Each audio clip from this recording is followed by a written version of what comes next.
এখন এই যে একটু আগে যেটা আন্তর্জাতিক অপরাধ ট্রাইব্যুনালের কথাটা বলেছেন যে সরকারের সমালোচনা করা হয়েছে, কিন্তু সরকারের সঙ্গে কোনো সম্পর্ক নেই। কিন্তু বিচার ব্যবস্থা এক জিনিস, বিচার বিভাগ এক জিনিস, সরকার নির্বাহী বিভাগ আরেক জিনিস।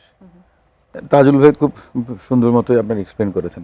তফাৎটা একটা আছে, সেটা হলো আমার মনে আছে আপিল বিভাগের একজন জ্যেষ্ঠতম বিচারক তিনি বলেছিলেন, মিস্টার অসীম, এগুলো তো কেস অফ নো এভিডেন্স।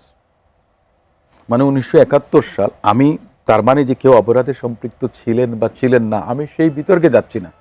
আপনি যখন কারো বিচার করবেন, that has to be substantiated by evidence.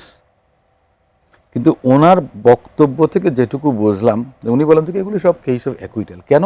Evidence দিয়ে আপনার এগুলোকে করা যাচ্ছিল না, কারণ এত বছর আগের এই বিষয়গুলো আপনার কার মনে করেন যে আছে। তারপরে তাজুল ভাই যেটা বললেন যে সাক্ষীদেরকে সাক্ষ্য দিতে দেওয়া হয়নি, অপহরণ করা হয়েছে, আমরা সুকরঞ্জন বালির কথা শুনেছি, তাই না? আর এখন এই যে একটা উদাহরণ দিয়েছেন যে বলা হচ্ছে, সমালোচনা করা হচ্ছে যে সাক্ষীরা সবাই একই রকম বলছেন। আর সাক্ষীরা যদি একই রকম না বলে তাহলে তো বলবেন যে এক একজন ভিন্ন রকম কথা বলছে, করবোরেট করছেন একজনের সঙ্গে আরেকজনের। মানে এটা তো তার মানে যে ভালো আউটকাম, যে ট্রায়ালের যে একটা ভালো বেসিস হবে যে হ্যাঁ সাক্ষ্যদের, এবং মেমোরি ফ্রেশ, বেশি দিন আগের কথা তো না।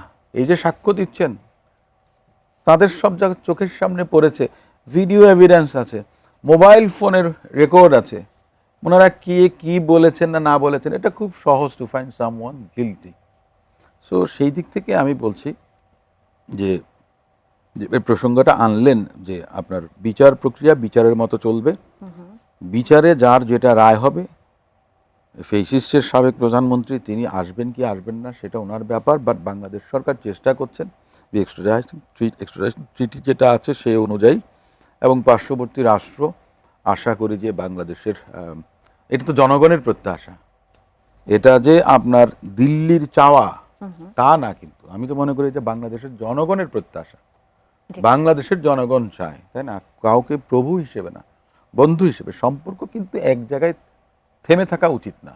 আমি মনে করি যে এটা এক্সপ্লোর হওয়া উচিত, সুসম্পর্কটা বজায় রেখে কিভাবে আপনার দাদাগিরি বাদ দিয়ে ভারত বাংলাদেশের বন্ধুপ্রতিম রাষ্ট্র হিসেবে বাংলাদেশকে ট্রিট করবেন, তাই না? আপনি ট্রেড ইমব্যালেন্সের কথা বলেন, কিংবা এই যে রাজনৈতিক যে কতগুলো বিষয় আছে, অনেকগুলো বিষয় আছে, তাই না, যেটা আমরা এখন তো বলছি যে মানে এটা একটা রাজনৈতিক সংকটের মতো, তাই না? এখানে দেখা গেছে আরো অনেকগুলো বিষয় আছে।